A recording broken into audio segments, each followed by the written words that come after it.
Primeiramente, Tec, muito obrigado por me conceder essa entrevista, onde a gente vai conversar um pouco sobre arte e sobre cidade. E, em primeiro lugar, eu queria ouvir de você sobre a cidade como um espaço de produção artística, né? Para você, como que é essa relação da arte com a cidade? Bom, muito obrigado pela possibilidade de contar um pouco mais sobre o meu trabalho e minha relação com a cidade, que está totalmente emparelhada, né?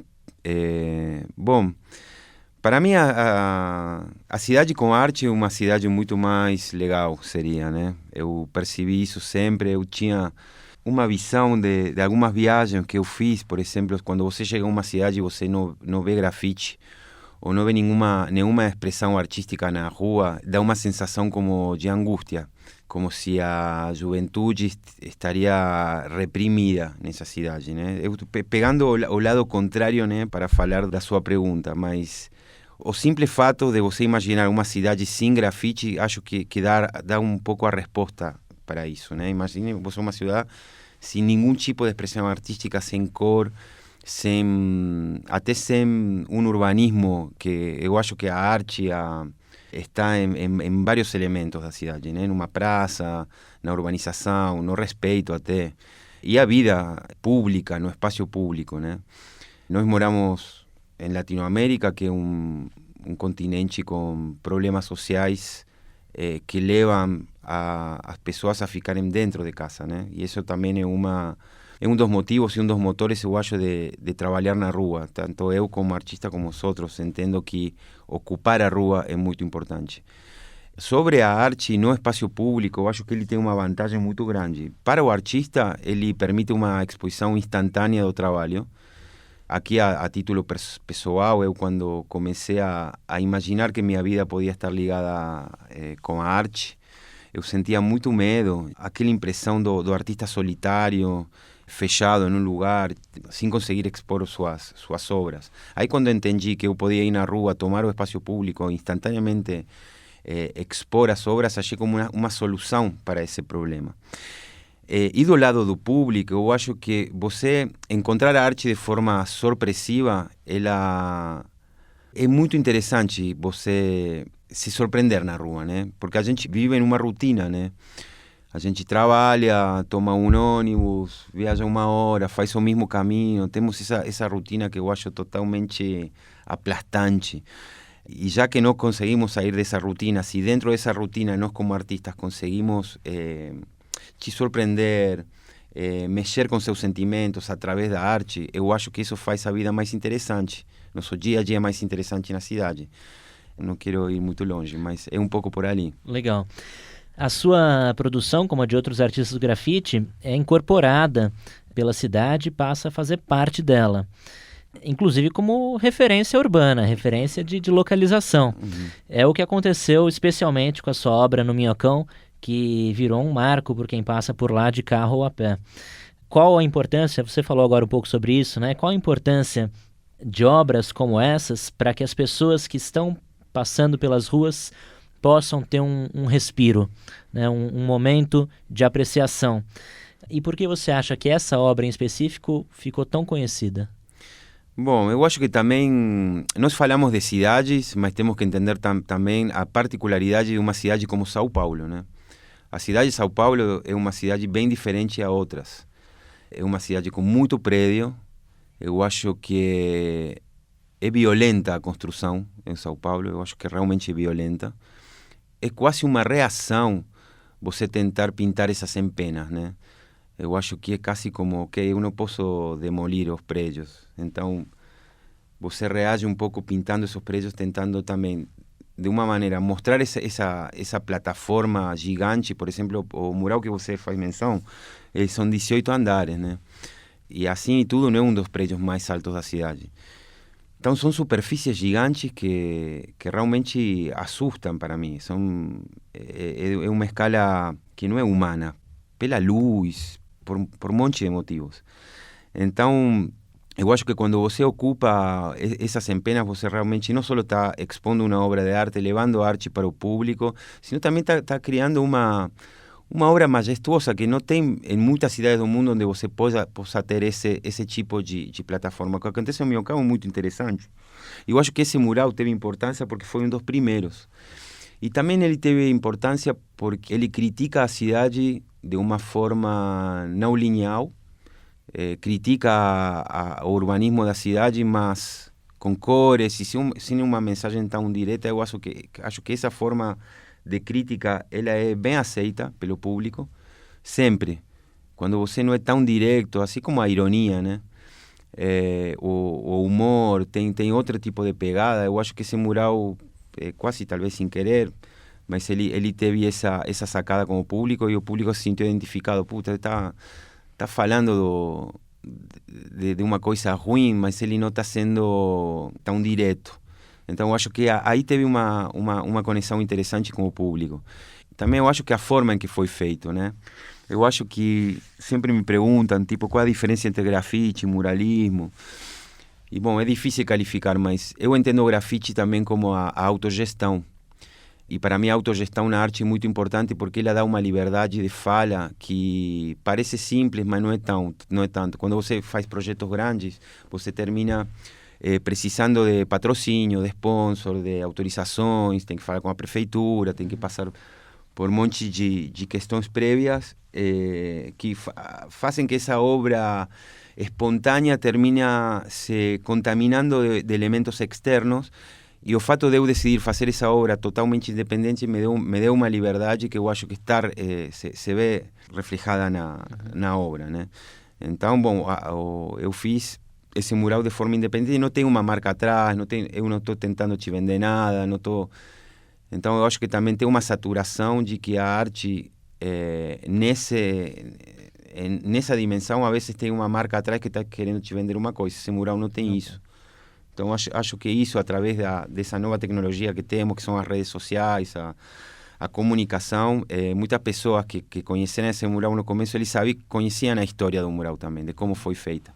E isso também ajudou a que o mural vire icônico, não só pela estética, sino por o fato de como foi feito. E acho que as pessoas se sentem representadas nesse mural, de se verem no meio daquela confusão urbana, quase que num desespero. Eu me vejo, eu poderia falar que é quase um autorretrato, né? Porque eu me sentia assim. Eu levava 5 anos morando em São Paulo e bem nessa época foi implementada as ciclofaixas. E eu lembro dos vizinhos de Barra Funda, Santa Cecília, que é onde eu moro, totalmente em contra da ciclofaixa, né? Eu lembro até que os comerciantes da rua Barra Funda colocavam pregos para furar pneus, né? Então esse fato eu achei de uma cegueira, porque você está tirando carros da rua, está levando um transporte ecológico, uma cidade super difícil para andar de bike. A gente vinha com estadísticas péssimas de mortes de ciclistas na rua, até tinha várias bicicletas brancas colocadas em várias avenidas da cidade, porque era um problema real da cidade, palpável. E vem essa solução, pode ter sido feita bem ou não, mas era algo que qualquer cidade, estamos falando da maior cidade de Latinoamérica, e que a própria população tenha uma reação contrária a uma implementação tão óbvia que o futuro vai por ali, eu achei de uma cegueira. Então aí fiz essa relação, tá? Por que somos cegos? Talvez porque um prédio nos está tapando e, claro, viramos como cegos em um ponto, nesta selva de concreto. Então dali surgiu a questão de uma pessoa cega, aí vira uma múmia, essa múmia está rodeada, então... Você vê como o contexto e a minha própria vivência termina influenciando completamente o conceito e a estética desse mural, que foi feito especialmente para esse local também. Isso também é uma coisa que eu gosto, de quando as coisas são feitas. Na arte se fala de site specific, de uma coisa especificamente feita para esse lugar. Eu acho que é legal quando a arte urbana entende onde é esse contexto, não é uma obra que poderia estar em Bogotá e em São Paulo. Não, seria legal que essa obra só consiga estar em Bogotá e essa só em São Paulo, porque ela realmente representa o contexto onde ela está. Eu acho que a arte urbana, quando ela consegue isso, é muito mais potente. E o que é São Paulo para você, então, Tanque? E para mim, uma cidade mal planejada. Você vê São Paulo como uma cidade frenética ou uma cidade monótona? Monótona não é. Uhum. Não, tem... São Paulo é uma cidade, e eu falo como imigrante, é uma cidade muito receptiva, é uma cidade feita de muitas culturas, é uma cidade lindíssima, é uma cidade com muita vida, é uma cidade pulsante 24 horas, profissionalmente incomparável, mas que urbanisticamente é violenta, e convive com essa dualidade, né? Como que São Paulo se diferencia de Córdoba, sua terra natal? Bom, a quantidade de pessoas que moram aqui, né? Em Córdoba não tem metrô, por exemplo. Em Córdoba, o prédio mais alto de Córdoba tem 25 andares. 25 andares, qualquer prédio que você está construindo hoje, aqui tem 30, 40 andares. Então, urbanisticamente, são cidades muito, muito diferentes, realmente. Uma questão de volume. Uhum. E o cenário de arte urbana de São Paulo, como que você enxerga? Bom, eu sempre achei um dos cenários mais interessantes, do pouco que conheço, né? Porque eu realmente tive a sorte de que a arte me fez conhecer outras cidades, mas eu realmente conheço Córdoba, Buenos Aires e São Paulo, que são as cidades onde eu morei. E eu enxergo aqui algo muito diferente. O street art, ou arte urbana nas outras cidades latino-americanas, elas vêm de um público mais universitário, de fundamental completo. E eu senti que em São Paulo essa base ela era muito mais multicultural e multissocial. Ela vem de vários setores da sociedade. Você tem a pichação, por exemplo, aqui, que é um fenômeno único. E a pichação é um grito que representa a opressão que essa cidade impõe nas pessoas que habitam, né? Então, já partindo da pichação, São Paulo é uma cidade diferente a qualquer outra. Então, eu considero a pichação parte desse cenário. Então, começa a fazer arte de rua, arte urbana, geralmente está relacionado com ter... Ou vem da pichação, ou vem do grafite, ou vem de ter que lidar com as situações que São Paulo te coloca, né? Não é fácil pintar na rua em São Paulo, entendendo o grafite como uma arte sem autorização. Você se enfrenta entre uma polícia que todo mundo conhece, como é a polícia militar brasileira. Então, você já de cara está enfrentando, está saindo a expressar-se artisticamente, mas colocando em risco sua segurança. Então, isso faz que... Eu não me criei aqui, mas depois de tanto tempo e conhecendo meus colegas, quem é artista de rua em São Paulo já vem com outra força, já vem com outra potência. Nesse momento, você está expondo a exposição urbana aqui no Museu de Arte Brasileira da FAAP. Como é esse movimento de um artista que está acostumado com a cidade, a rua, como espaço de produção, de repente entrar para o museu? Como que é esse movimento de sair da rua e entrar no museu na produção da arte? Bom, eu acho que o processo é um pouco de desconstrução. Você vem com uma bagagem de como fazer as coisas na rua e tem que se adaptar a um novo contexto. Assim como te falei que os murais, eles têm que, na minha opinião, respeitar e ser específicos do lugar, eu acho que nesse momento você tem que utilizar o mesmo chip para entender que nesse caso o contexto é um museu. A grande diferença é que quando eu faço arte na rua, eu te pego de surpresa, como te falei antes. Já no museu, eu tenho que criar uma obra ou um espaço e uma sensação, uma experiência para quem está indo a ver arte, né? Então você vai no museu já preparado predisposto para ver uma exposição, para apreciar a obra com outro tempo. Você não está na parada do ônibus e de repente saiu do celular e viu um picho lá, uma frase, um lambe. E você ali vê as coisas de outro jeito. Já no museu, você tem que se adaptar. Então, o que tive que fazer? No meu caso, eu tive que me desconstruir para me adaptar no contexto, mas depois, uma vez que eu tinha mais ou menos essa ideia, trazer de novo essa parte urbana e tentar colocar algo de isso, que é enfim, o que eu aprendi todos esses anos, e como colocar isso no museu. Então, enfim, foi um desafio, sempre foi. Eu já trabalhei em museus, mas é a primeira individual, é outra responsabilidade.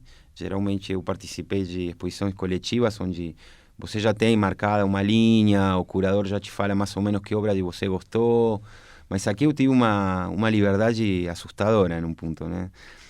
Tinha todo um espaço gigante, o Salão Cultural do MAB é um dos maiores acho que do Brasil, é gigante.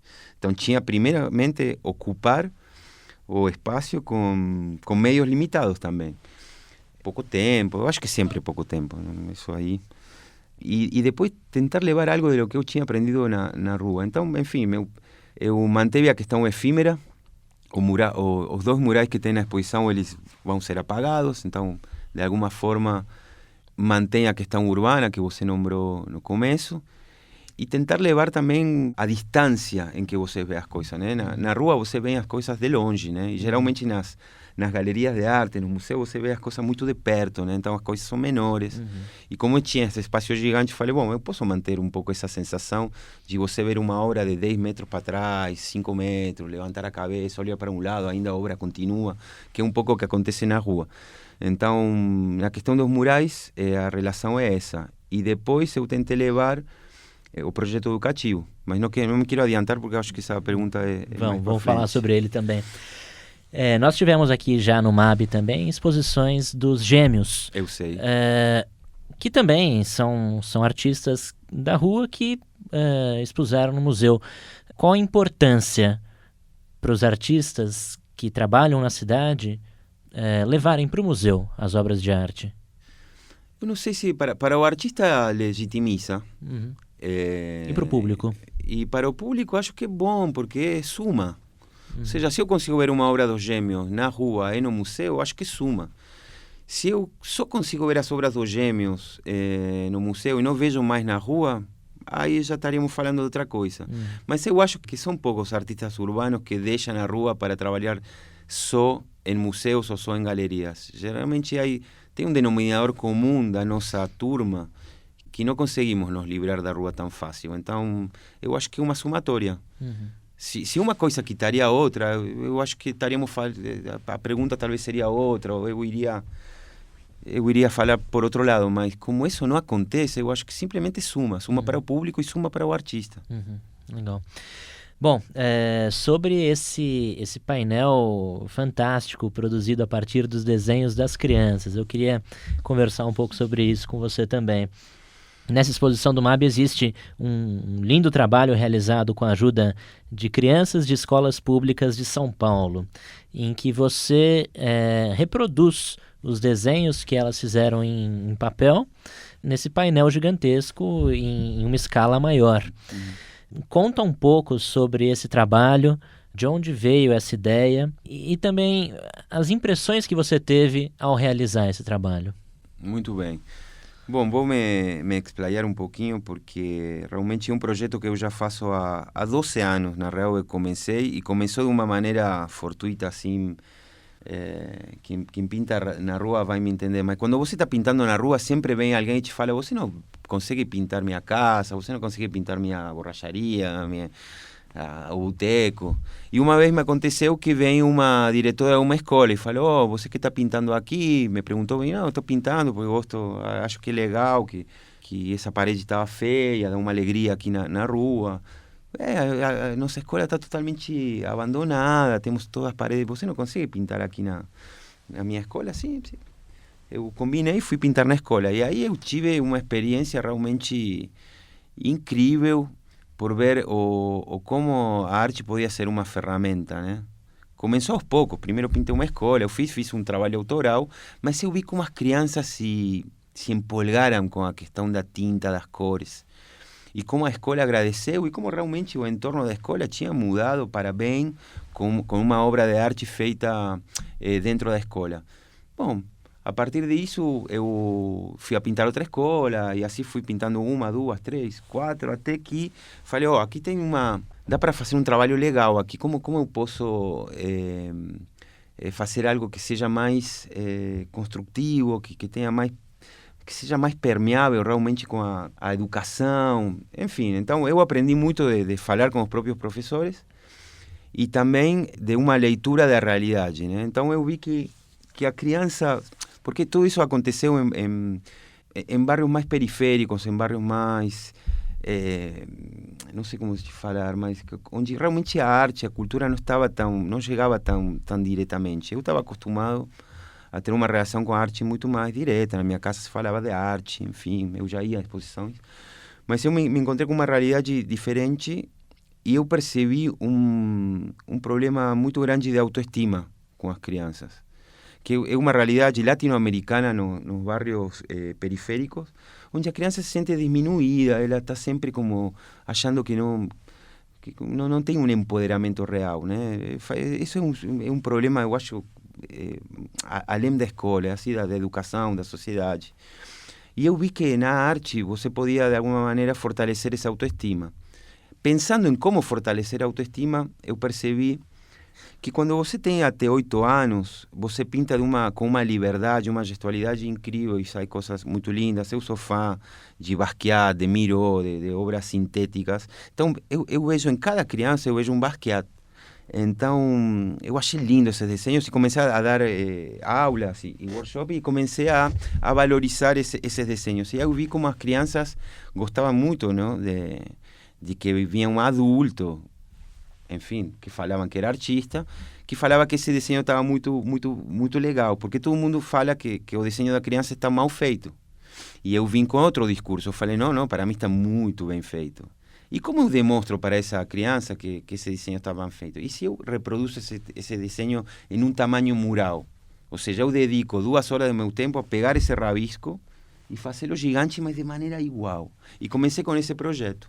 E aí vi que a reação foi incrível, que as crianças adoravam, que as crianças ficavam super felizes com isso, que o corpo docente também ficava muito feliz com o que estava acontecendo, que nas escolas que tinha algum tipo de iniciação cultural ou aula de arte, também eu podia aportar uma nova leitura sobre como ensinar a arte, e começaram como se fosse uma bola de neve, começaram de esse pequeno fato, começaram a se desenvolver diferentes coisas automáticas, quase sem querer. O que aconteceu? Quando eu primeiro pintei aí dentro, depois falaram, por que não pintamos a fachada da escola? Aí quando eu pintei a fachada da escola, essa arte já deu de cara para o bairro, já mudou a cara da escola.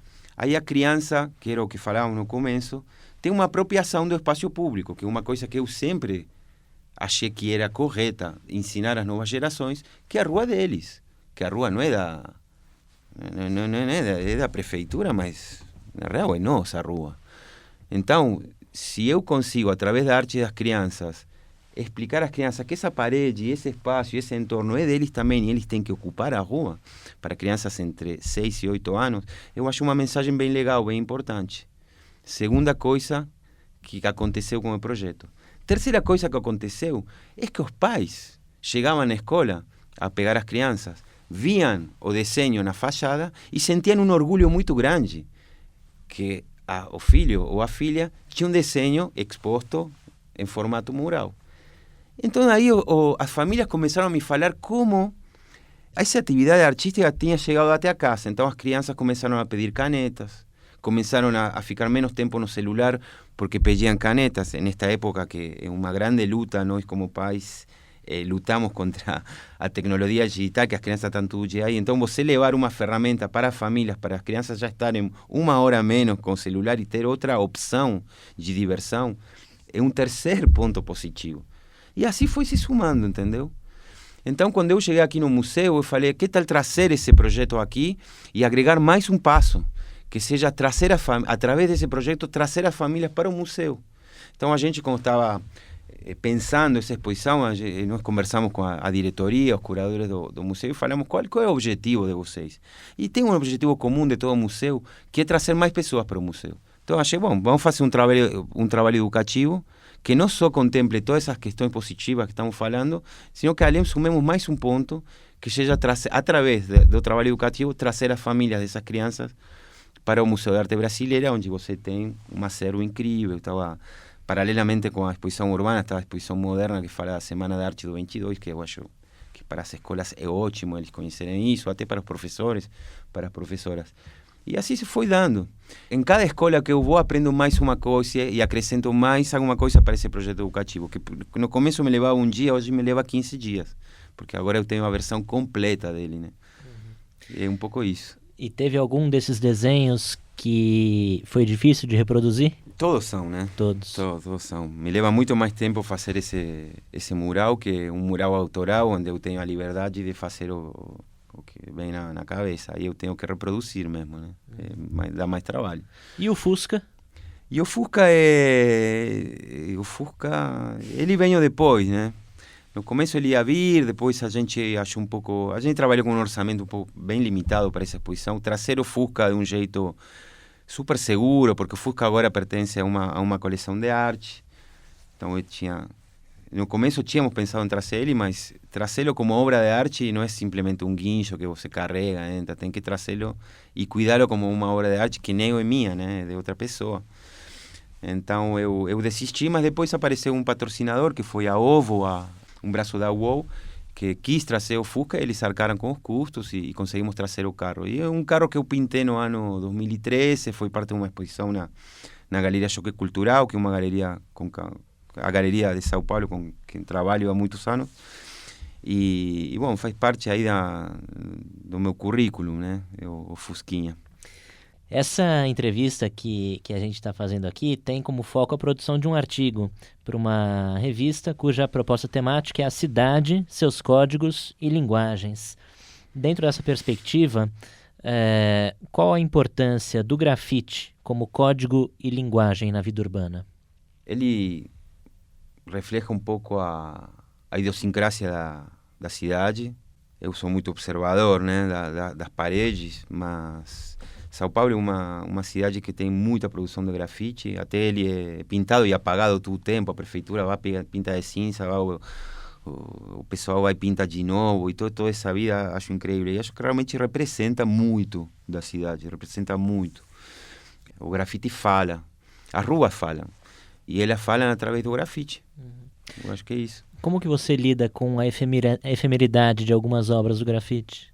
Algumas não, obras suas? Lido bem. Eu acho que se não conseguiria lidar bem, não poderia me dedicar a isso, porque sempre você está vulnerável a que seja apagado, né? E eu estou acostumado, mas eu fiz desse problema uma solução. Eu acho que é legal você... Porque assim, por exemplo, você tenha... Quando você passa por algum monumento, alguma escultura da cidade, você às vezes não presta... Eu, pelo menos, não presto muita atenção, porque sei que vai estar ali sempre, né? Quando eu vejo um grafite, uma intervenção, eu presto mais atenção, vou falar, talvez a próxima vez que passe por aqui ele não esteja mais. Então, esse momento único de você apreciar as coisas, porque sabe que depois não pode, talvez não estejam mais, eu acho que isso potencializa o momento, potencializa essa obra de arte, e faz esse momento mais único ainda. Então, eu lido muito bem com isso. Eu acho que é interessante. E para terminar, eu queria ouvir de você. Como é a vida de uma cabeça urbana? É caótica, né? É caótica, é como uma... Mas é esse caos lindo, né? Eu acho que qualquer pessoa que ama São Paulo como eu entende o que estou falando, né? Você sempre quer sair desse caos, dessa cabeça urbana, mas você está algum dia fora e você já sente saudade, né?